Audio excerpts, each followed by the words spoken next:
he wrote the lyrics to Take the Power Back, and they, in no way, you may feel a kinship to them, but they're not written about Libertyville High School.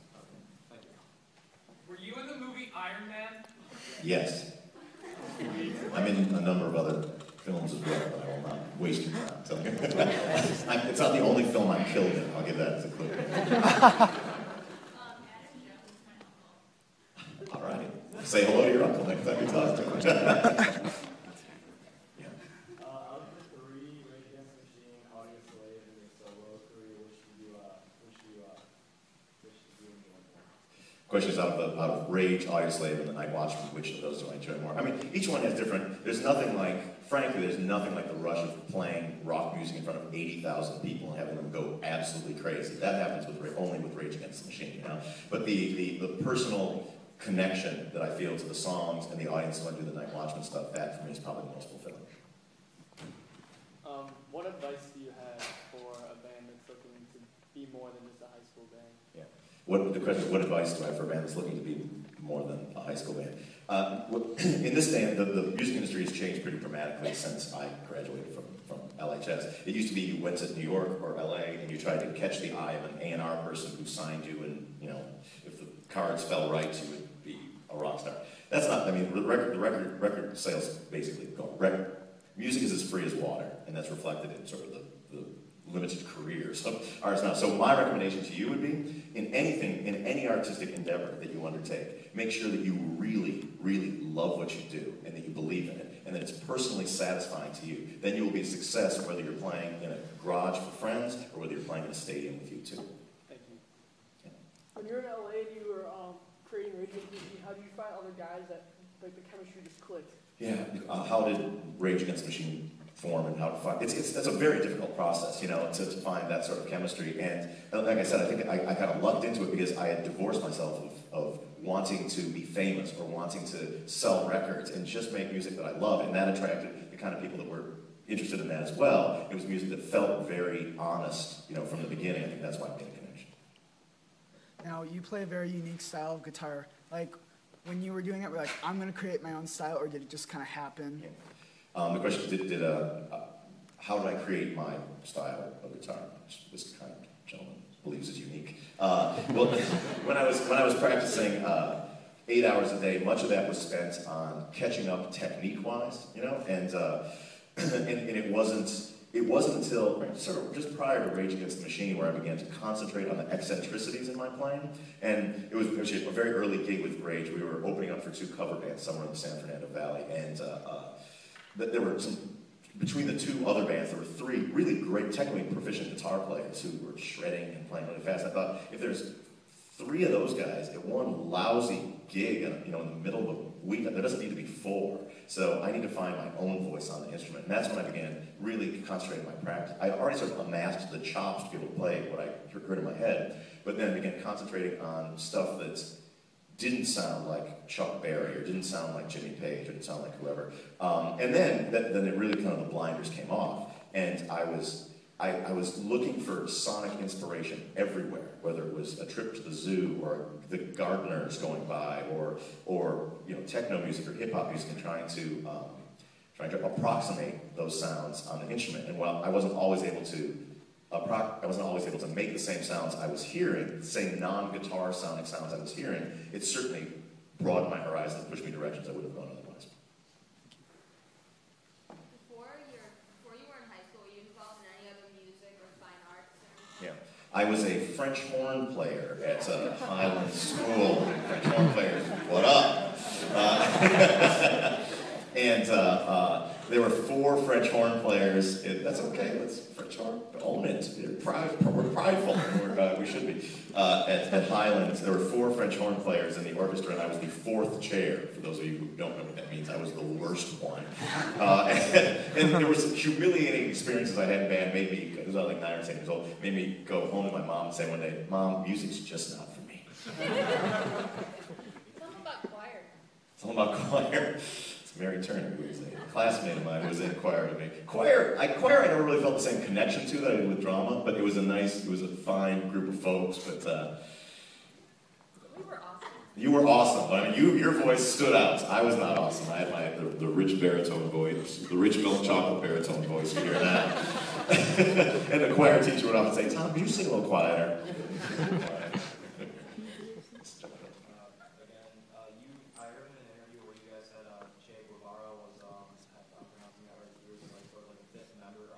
Yes.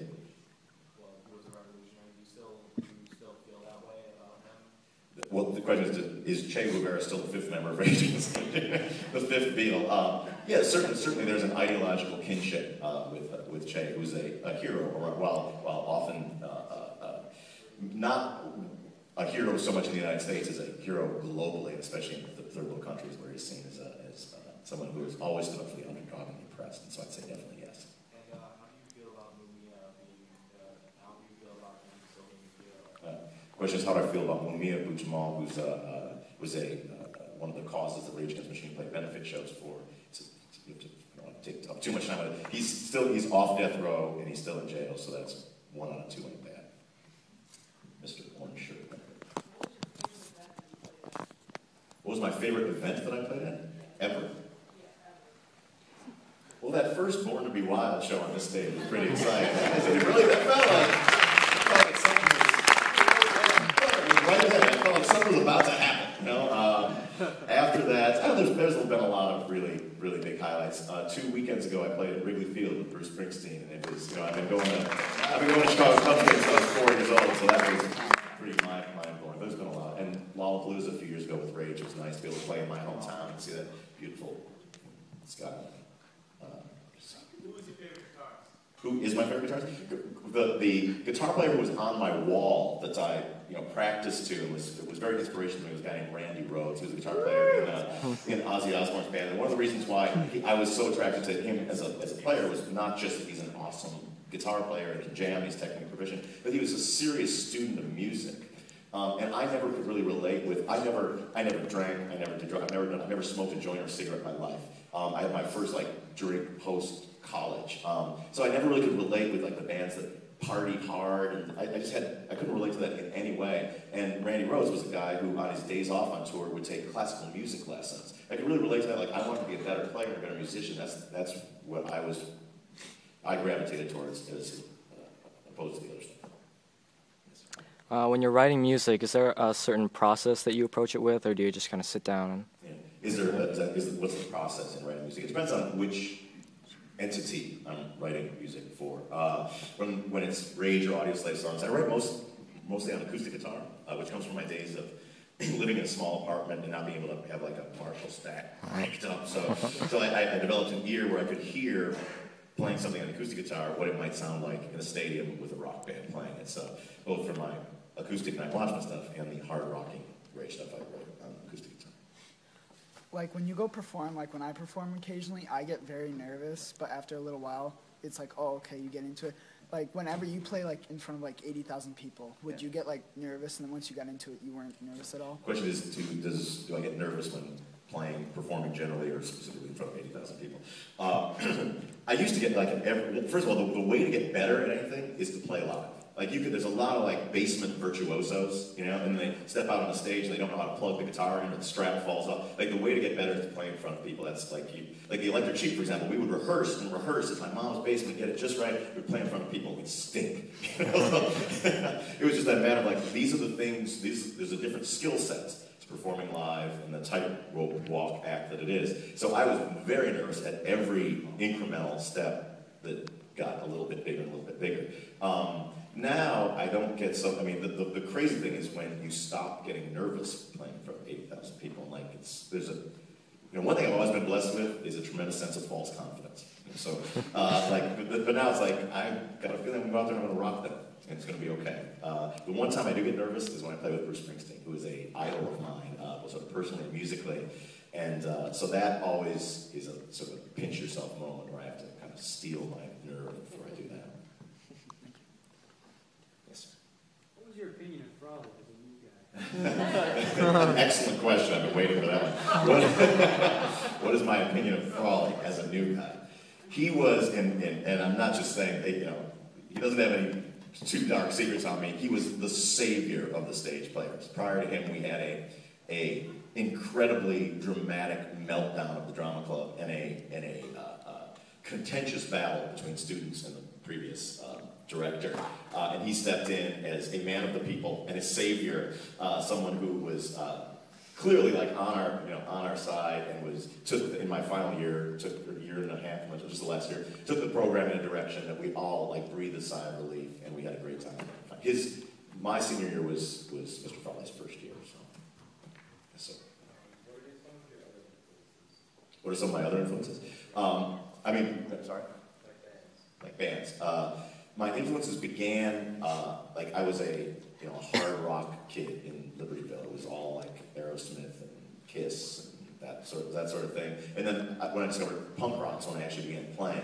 Later it was hip hop. Over the course of the last 10 years or so, it's been predominantly, it's been like a lot of Dylan and Springsteen, singer-songwriters and folk music. That I've always been attracted to heavy music, And at first for me, the only thing that scratched that itch was Marshall Stacks, and then it was angry punk rock, and then it was hip-hop curse words, and then I realized that sometimes 3 chords and the truth can be a lot heavier than Marshall Stacks. How influential was that Devo concert you went to in October of '81? How influential was the Devo concert I went to? You wore that hat. That's right, I wore the Devo, the little flower hat. I think that was the first non-metal concert I went to, and it really broadened my horizon. Like, music can be good that's not in that same sort of cartoonish heavy metal way. You glowed. I did, yeah. It was a revel, and that was one of the main inspirations of the influence of the Electric Sheep was Devo as well. I see a hand. Yes, sorry, the backhand. I have 2 questions. Yes. One, do you think you'll ever make a song with Bruce Springsteen? Do I ever think I'll make a song with Bruce Springsteen? I've made several. On his latest record, I play guitar on a song called This Depression. I think I'm playing 3 songs on his latest record. So will we sit down and write one together? As soon as they don't call him the boss for nothing. You don't call up the boss and say, hey boss, I want to write a song. Hey, boss has got to call you. I will wait that's why I leave my BlackBerry on during speeches. Yeah, your solo on Joe at Wrigley was amazing. Oh, thanks. Second, your favorite hip-hop artist? Who's my favorite hip-hop artist? Of all time, it would be Public Enemy.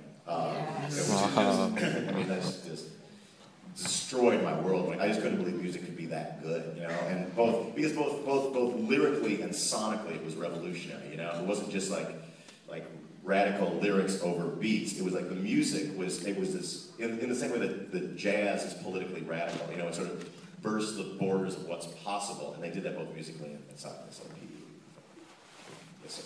When you did theater, what was your favorite type of show to perform? Yeah, when I did theater, what was my favorite type of show? I did every play from my first year. I did 3 plays a year. They had 3 at a time, so it was like play, musical play. Probably Midsummer Night's Dream was a great one. That was a highlight. The musicals were the musicals. Selfishly, the musicals I enjoyed because it opened up the cast wider, so there were more women in those shows, more girls in those shows. Because normally it was just the same old drama club dudes that were in the plays. And it was nice to brought some dancers every once in a while to come in. So we did. I forget what we did. What's that? Yeah, you're right. Yeah. Yes. We did How to Succeed, your junior. How to Succeed, This Is Not Really Trying. And then the senior, I think, was the 60s, it was that variety show. Yes? Oh, okay. No, I apologize, I wasn't pointing to you either, I pointed to the vice principal, I believe that's what it is.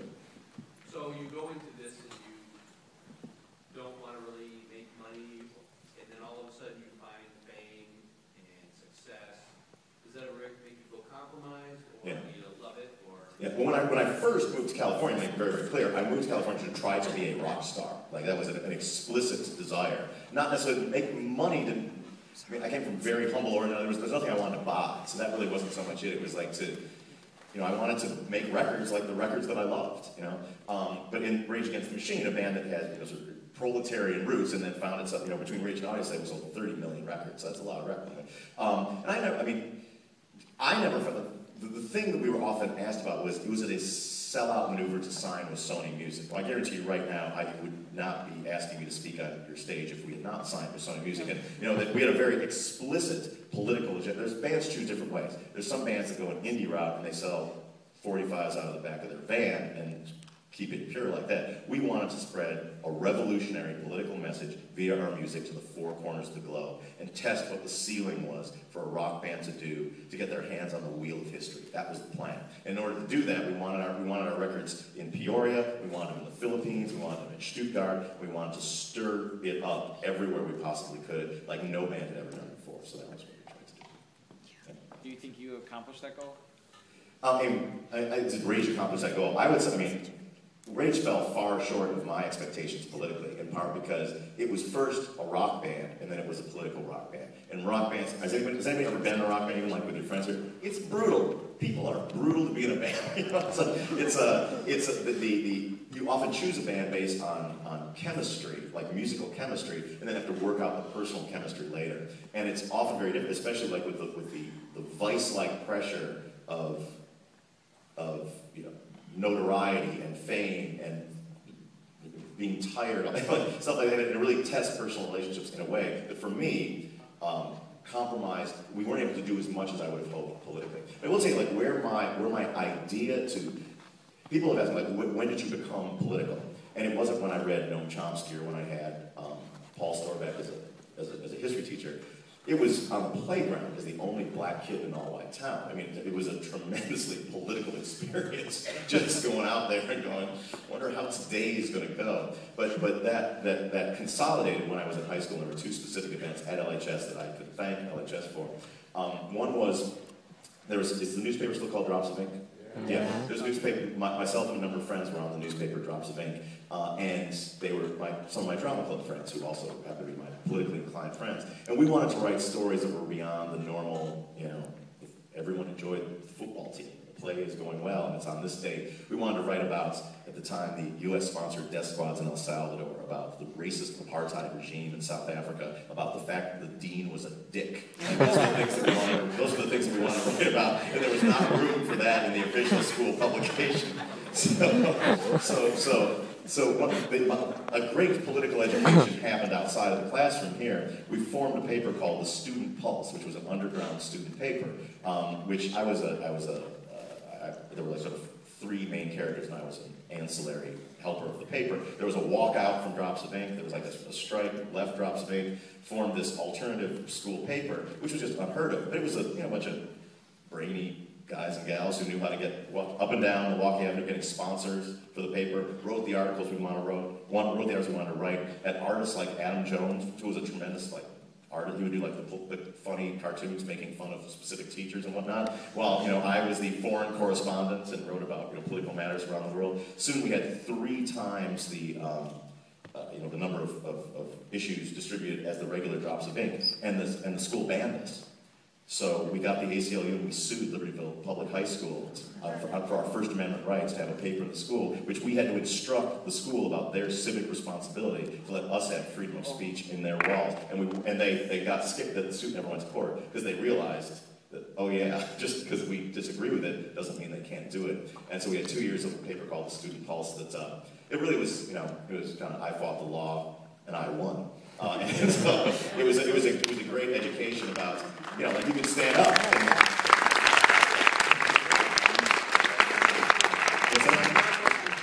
Got to mention Jim Narikas, Doug Fogel, and John Olson were the spearheads of that. But the other sort of politically enlightening moment here was when I was in high school. Was during the time of the IRA hunger strikers, the Irish Republic hunger. This is an issue that's sort of gone away, but there was a sectarian violence.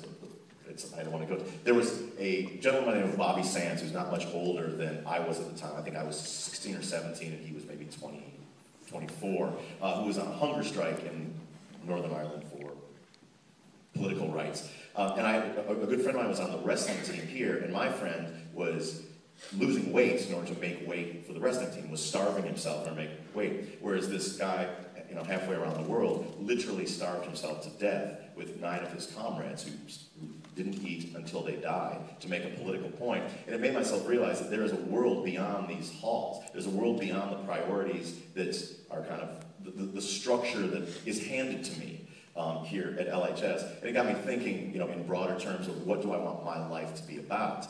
And while enjoying what was happening here, it very much broadened my horizons. Like, I'm going to set goals for myself to go beyond these walls and beyond the ideas that are the ones that are on a pedestal here. Yes, sir. Have you ever reunited with the Electric Sheep? Have I ever reunited with the Electric Sheep? Through the years, occasionally members of the Electric Sheep have been in the same room together. Probably the most recent time where we had the original foursome might have been about 15 years ago, and we had a jam in my mom's basement, and we still weren't good. Yeah. This person asked the question. Yes. What was your first tour like? What was my first tour like? My first tour was with the band Lock Up, which is the pre-Rage Against the Machine band, and I don't believe that the pioneers had it worse than we did. It was a dues-paying endeavor. We had a $25 a night hotel budget. So that means you either pick an awesome $25 room and all stay in it, or you all sleep in the van one night and the next night pick an awesome $50 hotel room. But that's, it's all part of the journey. And yes, sir. Were the Electric Sheep jealous of your success? Were the other members of the Electric Sheep jealous of my success? I don't think so. Well, Adam Jones has sold a few records himself, so yeah. And the other guys, no, I'm still very close friends with the singer of that class of kids went on to do some very interesting things. I mean, I don't know. It was a very, we felt like we were destined for things, beyond here. And he runs like a PR firm in Chicago. Another one writes an important political newspaper in New York City. One is a screenwriter. One was a Broadway actress for years. So no, I don't think the Electric Sheep are active. You have to ask them. Out of all the groups you were in, do you think there's one song that just stands out that you feel most attached to, or is like your favorite? Of all the groups I'm in, is there one song that stands out as a favorite? I don't know. I mean, I feel the songs that are closest to me are the Night Watchman songs. I mean, those are the ones that I wrote the lyrics and the music to, and those are the ones, that is my experience in music. I've channeled my suburban angst via the crazy guitar solos and Rage Against the Machine audience thing. Those are the chip on the shoulder songs there, the angsty rock. But if I had to pick a song, I'd pick the song One Man Revolution off of the first Night Watchman record, which pretty much is my tale. Yep. What are your thoughts on Paul Ryan and his claim to be a Rage fan? What are my thoughts on Paul Ryan as being a Rage fan? I wrote my thoughts in Rolling Stone magazine. Paul Ryan, who's the Republican vice presidential candidate, is a avowed Rage Against the Machine fan. And my thoughts are that he is the machine that we've been raging against. Yep. Goofball. Yeah. Yes.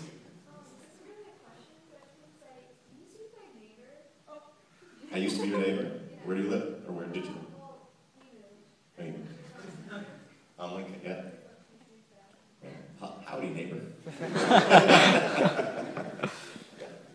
Would you say that there are any contemporary bands that you really think exemplify the whole movement that you were working towards? Are there any contemporary bands that exemplify the movement that Rage presumably was working towards? I mean, there are always bands that kind of carry the flag of social justice in their songs. The unique thing about Rage Against the Machine, it was a band that had politics that were that radical that also had a lot of #1 records. I mean, that's sort of a very unique combination, that it was able to sort of touch people on a broad commercial level and yet have that. I mean, there's many punk rock bands and hip hop bands who have every bit the sort of persuasive message as Rage Against the Machine, but haven't been able to connect on this global level. Whenever you would get together in a band, how would you begin coming up with a name?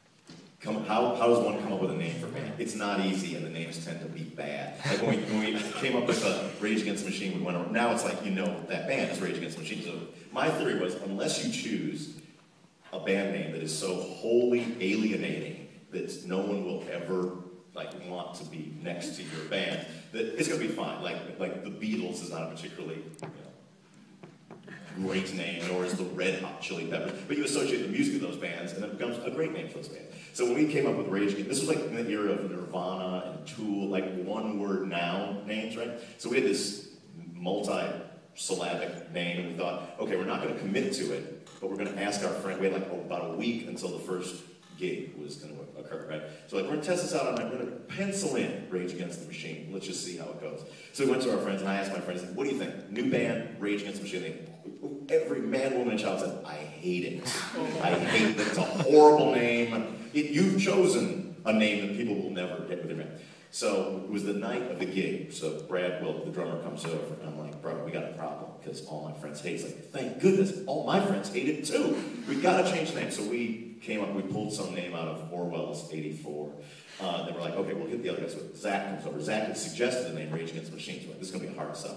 Like, Zach, Rage, no bueno. We got to come up with something else. He's like, great, my friends hate it too. Like, fantastic. Okay, cool. So Timmy will come, we'll change the name, we'll pick this name out of Orwell, and we'll be good. So Timmy comes, like, great news, bro. We're not going to be Rage Against the Machine because everybody hates it. Timmy's like, all my friends love it. Like, oh no. So we're arguing in my van on the way to the gig. We don't know the name of the band. We're standing at the side of the stage. We're about to play our first public show in Hollywood, and we're yelling at each other. It can't be. And finally, the lady came over to me and she said, "What's the name of your band?" to introduce us. And I said, "Rage Against the Machine." It all worked out. What's the least favorite song I've ever written? There's it's a song on the third Audioslave record, which is kind of it's a more of a pop. It's way too sort of in a pretty pop direction than I do. But bands are a democracy, and so it's a cumulative effort. In each band, everyone would have a different song that's their least favorite. Yep. Have you ever played yourself on Have the guitar? I ever played myself on guitar?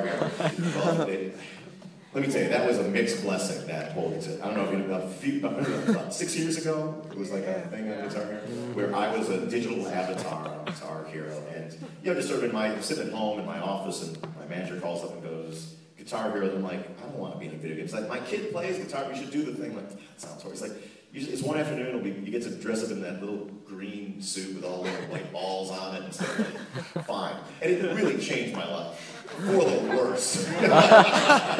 For the next, it became, for a time, it was the most popular selling video game of all time. So every household had that version of it. And I couldn't go to the grocery store, the 7-Eleven, couldn't cross the street without someone going, dude, I kicked your ass at Guitar Hero. I'm like, dude, you're a grown man playing video games. Get off me. I was coming out of the grocery store one day, and this woman, this nice mom-like character, came and said, "Oh, you're Tom Morello?" I'm like, "Yeah." She's like, "You're in that Guitar Hero game." It's like, my 5-year-old loves playing you on that game. Do they make stuffed animals of you?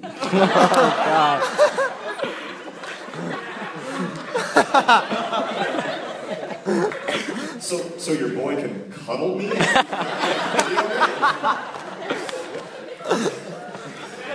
So they don't make one. I'm waiting for my follow-up though. But the question, do I play myself? I am not. One, first of all, it's a video game, not a guitar. It's a bunch of yellow buttons. I'm horrible. I'm as horrible at it as I am at all other video games. But I do have one at my house, so that when children come over, they can make themselves feel good by beating me as me on my thing at my house, where they win against me. So that's it. That's the only reason. All right. Anybody else? Yes. It's kind of a longer question, but PJ Harvey said when she began writing her most recent album, Let England Shake, which is an album about problems really in the world, she said, "I didn't feel I had the skills of a writer to write about such things like problems in the world, because if you do it badly, it can be atrocious, and I didn't feel I had the language at my fingertips or at my disposal yet, or the skill. This is the first time I thought I could try and have the confidence to begin to try to do that album, to create it. This is the thing I was going to try and learn how to do for this period of time." Was there ever, my question for you now, was there ever a language or a skill you felt you or Rage Against the Machine had to develop to create the music about a political subject matter? Well, I wrote my first political songs when I was still in high school. My favorite band of all time is a band called The Clash, and they radically changed. I heard the first Clash record when I was in Drops of Ink before the walkout, and it really sort of changed my worldview, and I instantly wrote a song called Salvador Death Squad Blues, which was performed by the Electric Sheep a number of times. And I never really looked at it through that lens. like Joe Strummer, who was the principal lyricist of the Clash, was very sort of clear that you just write about your experience and what you feel and think about things, and you don't need any more.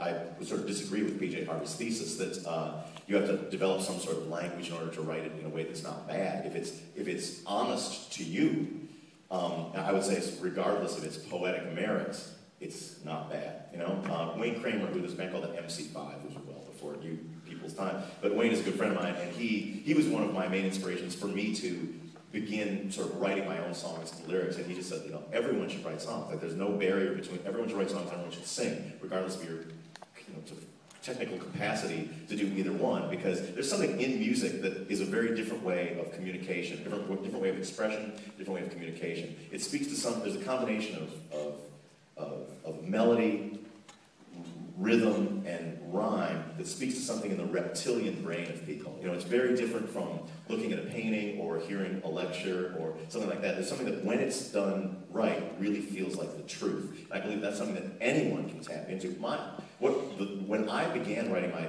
solo Night Watchman stuff, it was I was emceeing a talent show, a Thanksgiving talent show at a teen homeless shelter in Los Angeles, and this guy, this like teenage kid, got up on stage. His story was a really, really hard one. And he got up there, and there was not really much of an audience listening to his songs. He got up there and played 2 songs, like every soul in the room was at stake. And I was just riveted by this kid. He didn't sing well. He didn't particularly play well. His guitar was out of tune. He meant every second of it in a way that it felt like everything was hanging in the balance. And I thought, well, you know, I've got ideas in my head. You know, I've got a guitar. Like, what's keeping me from, you know, why am I just a guitar player in a band?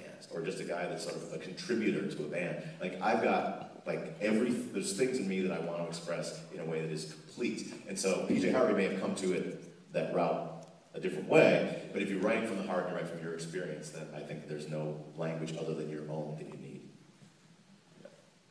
When you were writing your first album with Rage Against the Machine, like, how did you figure out your sound, and how did you figure out, like, the main riffs and your whole writing process? How was the writing process for the first Rage Against the Machine record? It was, I had a stockpile of riffs that were too heavy for my previous band, Lockup.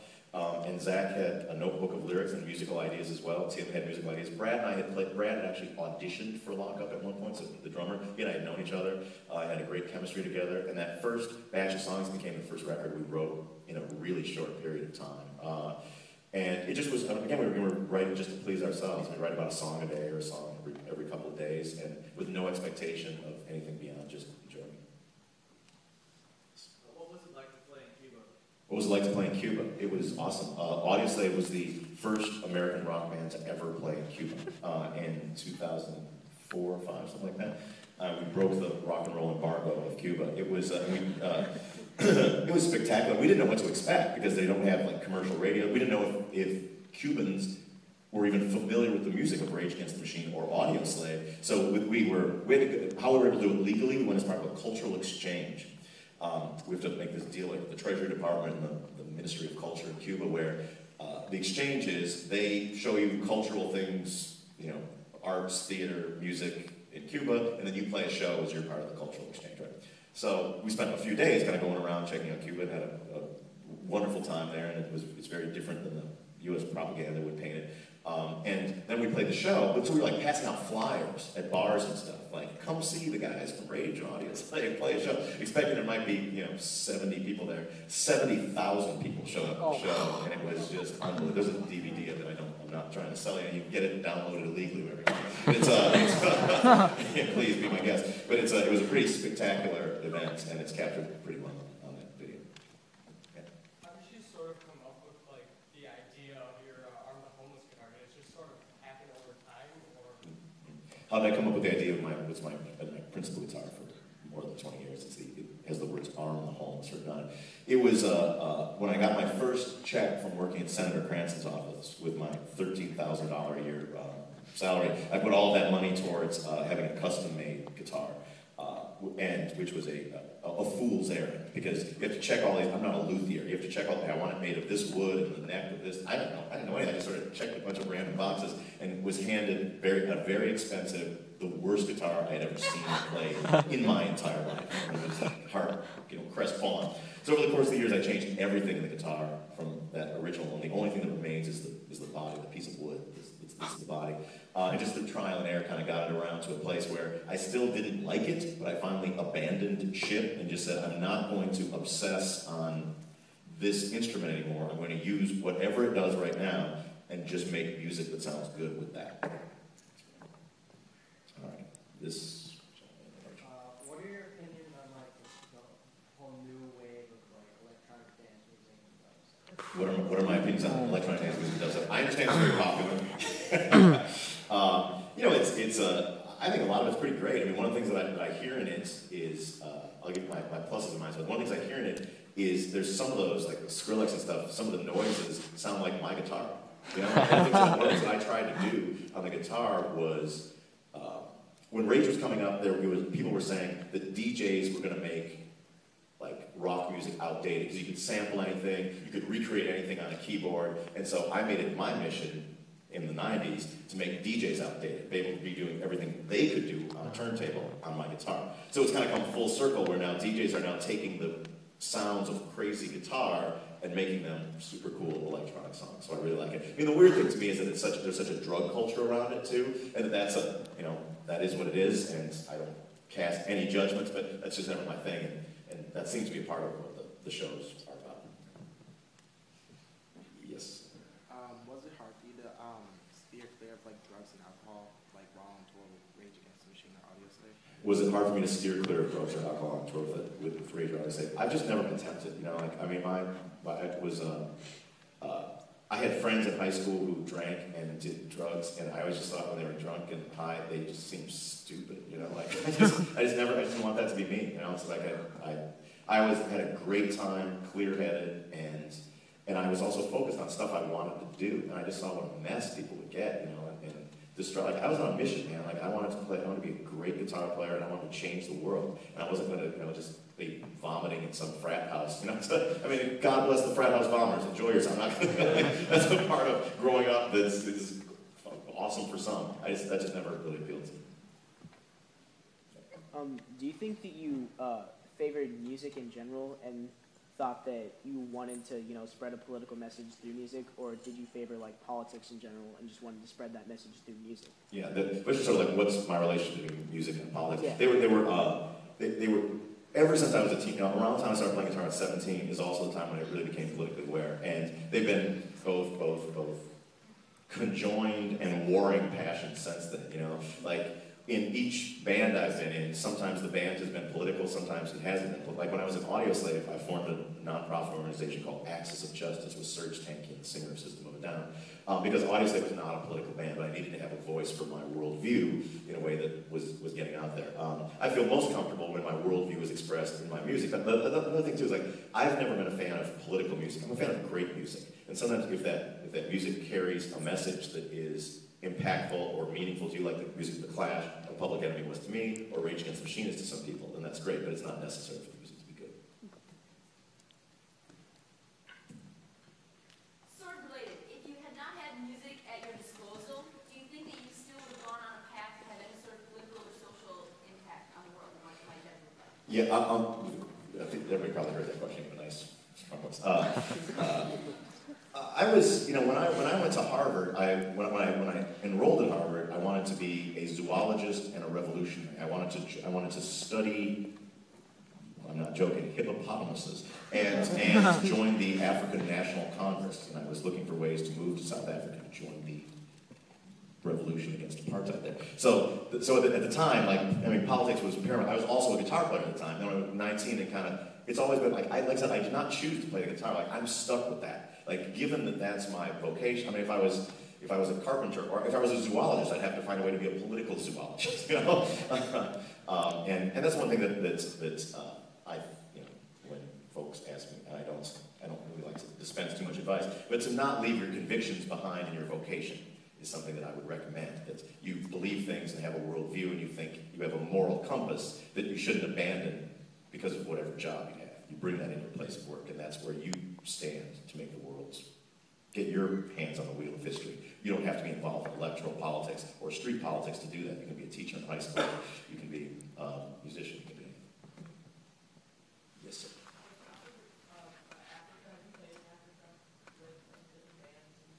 The question is, have I played in Africa? I haven't. My father still lives in Kenya, and I've visited there, and I've been to Egypt as well, but I've never.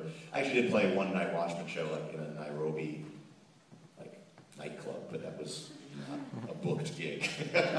My brothers bullied me up onto the stage. Like with the kill switch you have when you do your scratching, like now they have kill buttons where you just tap them. Which method do you prefer? I've never used the kill. I mean, the switch that I have on my guitar. The guitar players aren't my tribe, so I indulge them. I understand that for some people you can't. You kind of go, I'll make it free. The original kill switch is not a kill switch on my guitar. It's a pickup selector switch, right? So the one pickup turns to 10, the other's to 0, so it functions as a kill switch. I've never tried one with button, but I'm sure that there's creative opportunity in that. Yeah. How do you come up with your music? Like, do you just play on your guitar until you hear something that sounds good, or do you actually have an idea? That is, how do I come up with my music? Different music's written in different ways. Very briefly, 3 different ways. One is with riff rock, or sort of the bones of bands like Rage Against the Machine and Audioslave. For much of my guitar playing life, until around the early 90s, I was not able to create music that I liked. You know, I could play other people's music, I could write songs that sounded like songs, but it was when that first batch of Rage, my contributions to that first batch of Rage Against the Machine songs, was when I was able to play music that rocked me, you know? And then since then, honestly, it's just been low-hanging fruit. Like, I don't know why, it's just easy to come up with that kind of music that I really like, and I could probably do an album's worth of it on the walk back to my mom's house. Like, I don't know, it's so easy. With regards to the Night Watchman stuff, musically, a lot of that, I'll have the idea in my head. Sometimes I'll compose on a keyboard, or have the idea first and then make it into music. Another thing that I do, tapping into my geek roots, is I was a comic book collector as a youth, and I write a graphic novel called Orchid, but I also score the comic. I do a musical score for each issue of the comic that you get for free when you get the comic.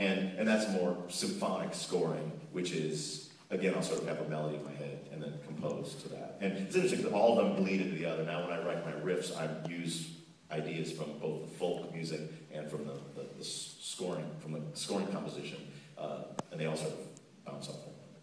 2 more questions? 2 more questions, sound good. Well, Vice Principal will be the last one. Let's, this. I had a question for you. You said earlier, basically, that you felt that Rage fell short.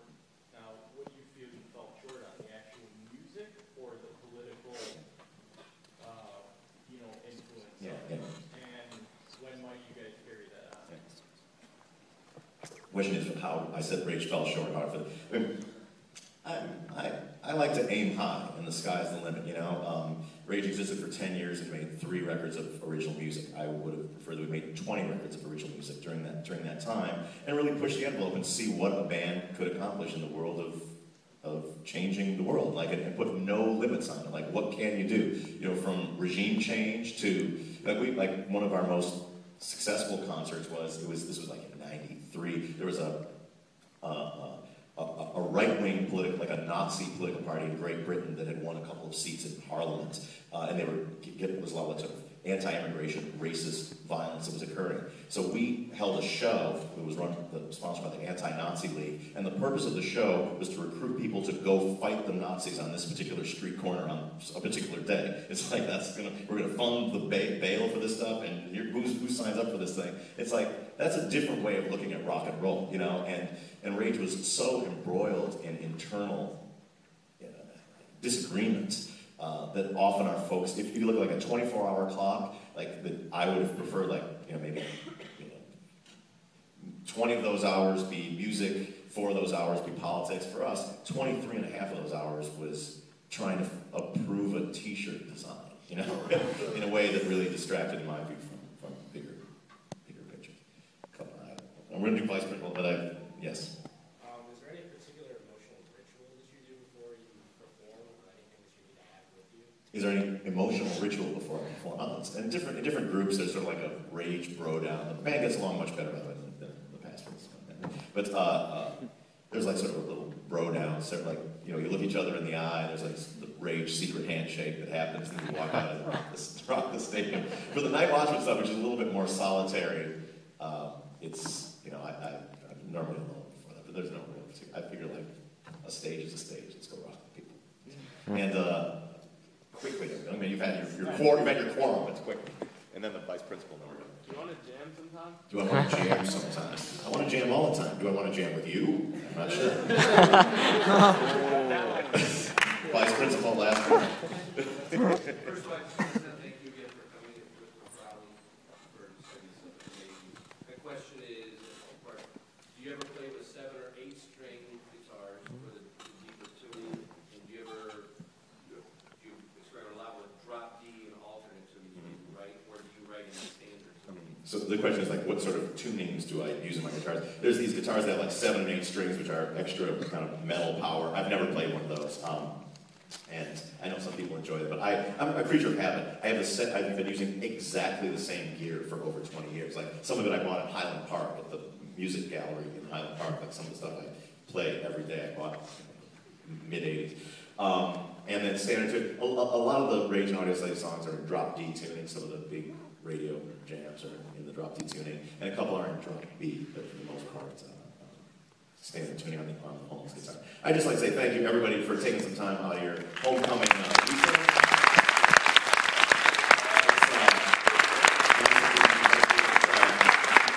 It's a real pleasure. I've thought about doing this for some time, so it's a real pleasure and honor to come back here as a friend and have such thoughtful questioning by my Wildcat brethren. Have a wonderful and safe weekend, and good luck in all of your endeavors. Thanks very much. If someone else has a picture, let's figure out a way to do this like a civilized way to do this. So why don't we wait? Is anyone in the drama club? Okay, everybody's in the drama club. Like to take a picture. Come on stage. We'll do a group of that, and then we'll let another group. Everybody.